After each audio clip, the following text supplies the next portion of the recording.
అమ్మా కోడిగుడ్డ ఈరోజు కోడిగుడ్డు అంటే పులుసు. అక్క వాళ్ళు తొందరగా వేరు కదా మనకేనా ఇదిగా మనకు పిల్లలకు మన ఇద్దరం ఉంటాం పిల్లలు. ఇగో చింతపండు కూడా నానేసింది అమ్మ అయితే. ఇగో చింతపండు ఎగ్ అంటే అంటు పులుసు అన్నట్టు. అమ్మ అయితే ఎక్కువ ఉడకబెట్టేస్తేనే తినేది. కానీ ఈ రోజు ఎందుకమ్మా మరి ఇట్లా పోస్తున్నావు? పుల్ల ఉండాలని అట్లా. మరి ఈ రోజు అయితే మాది కోడిగుడ్డు అంటు పులుసు. మరి మీరేం చేసుకురో తప్పకుండా అయితే కామెంట్ చేయండి ఫ్రెండ్స్. అమ్మ ఈరోజు ఉమెన్స్ డే అన్నట్టు.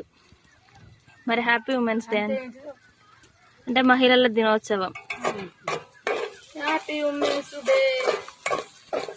మరి మా ఉమెన్స్ డే స్పెషల్ అయితే ఈ రోజు అయితే గుడ్డు చారు. మరి మీరేం చేసుకురో తప్పకుండా కామెంట్ చేయండి ఫ్రెండ్స్. అందరూ అయితే మంచిగా కోడిగుడ్డు అయితే మంచిగా వేసుకోవాలి, లేకపోతే